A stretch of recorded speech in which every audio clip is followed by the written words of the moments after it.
Hello, everybody. Welcome to another episode of Embracing Wisdom with Stacy. That's me. I want to talk to you today about my experience with neurofeedback and how it came to be, what I've witnessed and experienced for my own self in going through this process. And maybe it might mean something to you as you navigate your own healing in whatever version that looks like for you. So, just as a little backup to what led me to neurofeedback is I have been taking a medication to counter the effects of fibromyalgia and connective tissue disease for 25 years.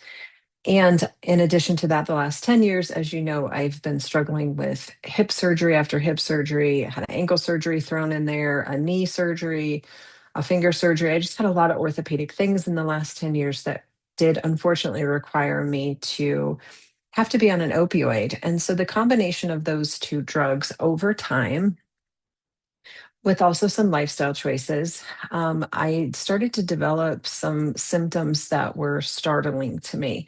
I started to have some trouble with my memory. I was not as sharp. I'm an excellent multitasker. I'm really good at spinning a lot of plates at the same time and doing really well with the spinning of the plates.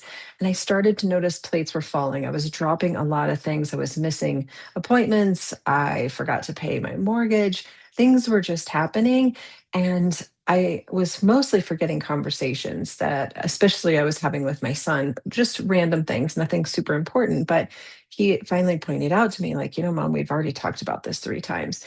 And so I started to realize that maybe my symptoms were being evident to other people as well. And what I was feeling wasn't comfortable to me. So I went and had some testing done, neuropsych testing, which was humbling, hard, extremely scary. And it did, in fact, show that thankfully I don't have any signs of dementia at this time. However, I do have a big discrepancy between what my cognitive ability is and what my brain is actually doing with that information or those skills. And they were able to figure out through their testing, 2 days of testing, that the discrepancy is, in fact, due to the medications that I'm on. So I've been working very hard for the last 4 months to taper down my medications, but with that came an increase in pain and a lot of discomfort. And so I feel like I'm a very intuitive person. I usually get these intuitive hits. I listen to those hits, I take them very seriously. And I woke up one morning, early in the morning, and what I heard was, you should try neurofeedback. I knew nothing about neurofeedback. And so I just did a quick Google search in my area, neurofeedback in my area, and a beautiful center popped up. They take my insurance. I made an intake, and I've been going once a week for the last 4 weeks. And so, what I've learned about neurofeedback, because I love the brain too, this fascinates me. A couple things is the purpose of neurofeedback is to create new pathways in the brain. It's to basically, if you think of your brain as a whole bunch of circuits, my brain has been creating pain circuits. Yes, I have legitimate pain, and that's where we have to discern. Neurofeedback is not going to change the pain that I have in my hip, but it is going to potentially reduce my symptoms of overall chronic pain because we are clipping those circuits in my brain that have been continued to create pain all over my body. It doesn't mean my diagnoses go away or my disease goes away. It just means that my brain's better able to handle the pain, and it's not misfiring in the central nervous system, creating more pain, which then my body wants more medicine. And so, if you think of these neural pathways like a dirt road, and the longer we drive on the dirt road, the deeper it becomes. And what neurofeedback does is it actually stops the car from going on those dirt roads and creates a new pathway that you're basically training your brain to receive a reward for experiencing less pain. And neurofeedback can be used for anxiety, for PTSD, for depression, for OCD, for just a person who might have ruminating thoughts that they can't get off of a thought, and they sit on it and they chew on it and they ruminate it and it gets in the way of their life. So neurofeedback can be used for a lot of different things that we experience as human beings. So I went with the idea. The first thing I wanted to work on was clipping the pain circuit and rewiring my brain and my nervous system to be rewarded for not experiencing pain.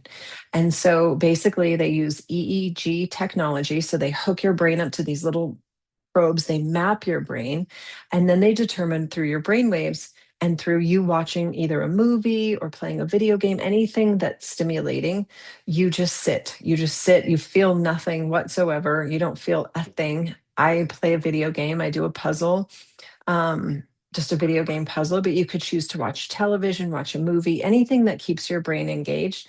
And what happens is you're actually the technology is training your brain to receive feedback when your brain is going into a direction that's not associated with whatever you're working on. So for me, it's pain.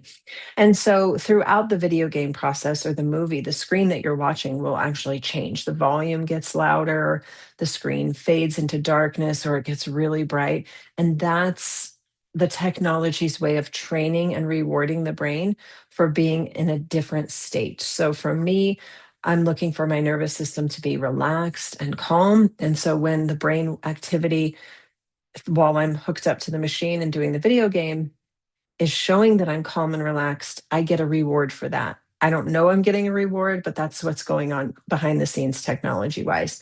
Now, you need to do 20 to 25 sessions for new pathways to be created and be consistently there. I asked my technician just the other day if I will need a tune up, and she said some people do because our brain is so smart. If we've been experiencing something for a long time, it's pretty easy for us to go back to the first dirt road. And so sometimes we need a tune up, maybe 4 or 5 sessions, 6 months down the road, just to retrain the brain to go back to the new pathway that we created. And so, what I will tell you is what I've experienced so far is the day I have neurofeedback, I'm extremely tired, like mentally tired. I feel like I've been studying for an exam all day. I just feel kind of out of it. I feel pretty brain foggy. But then the next day, I feel very clear. And what's happened is as I'm going down on pain medications, specifically nerve pain medications, typically what happens at night when I go to sleep, my cortisol spikes and I start to experience a lot of pain when I'm trying to settle down and go to sleep. Since starting neurofeedback, I'm not having that experience. Occasionally, I will have some resemblance of that. I will start to get a lot of pain in my back. It feels like electricity. It feels like nerve pain. It feels like deep muscle pain, but it's nothing like it was. And while I'm doing neurofeedback, I'm also tapering off medication. I'm now 70% less medication than I was prior to starting neurofeedback.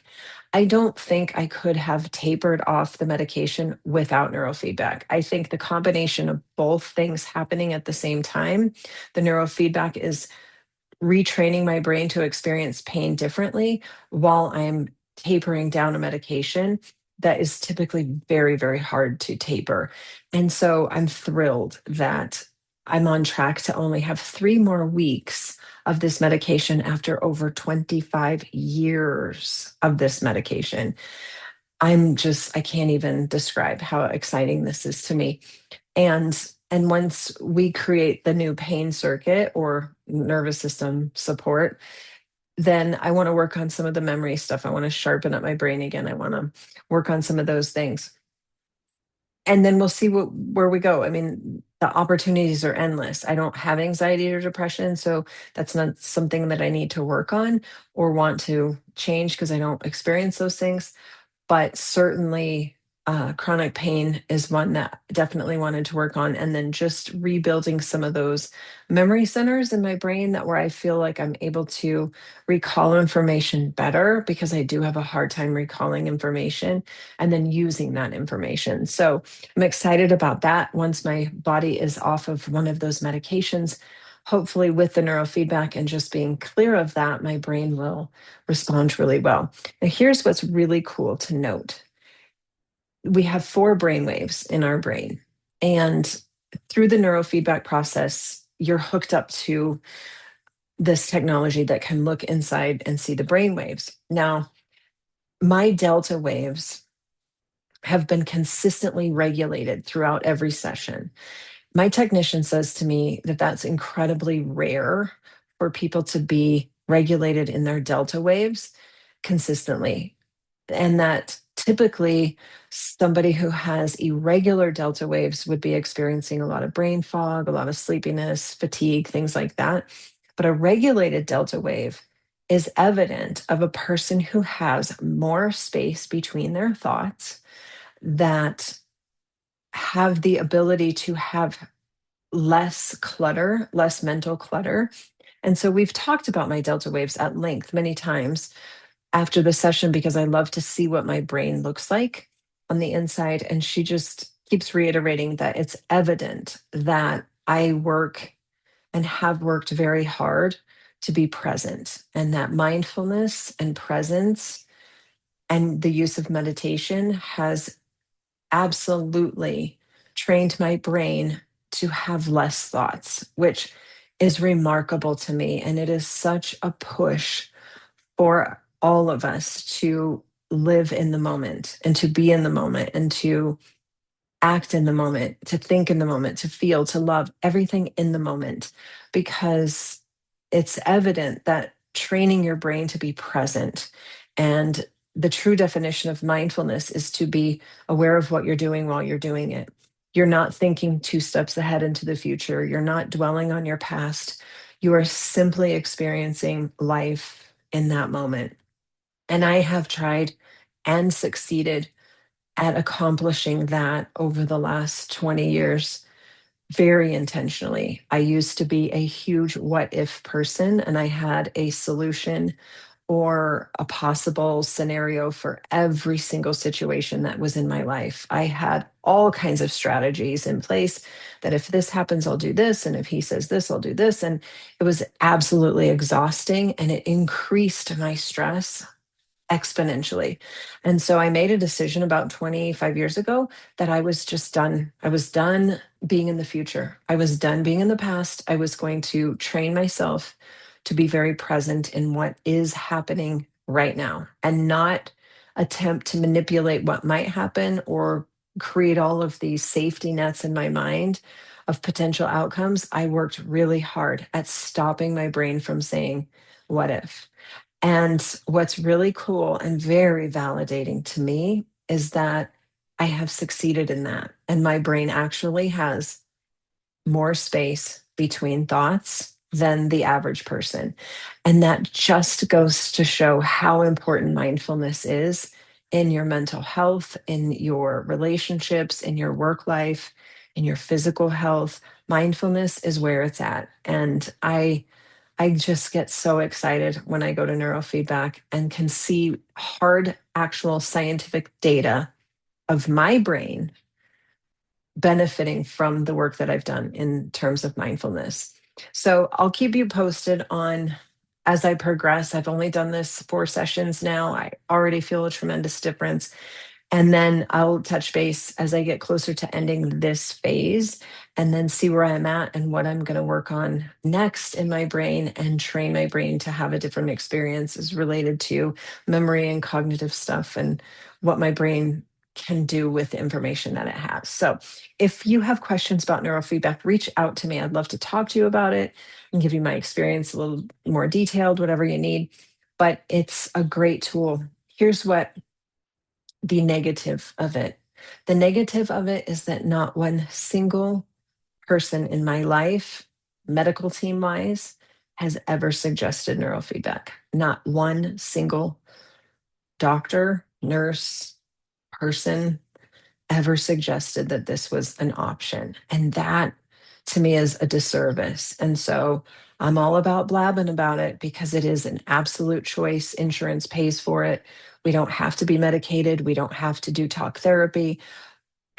Talk therapy is great. I also do that, but actually training the brain to have a different experience.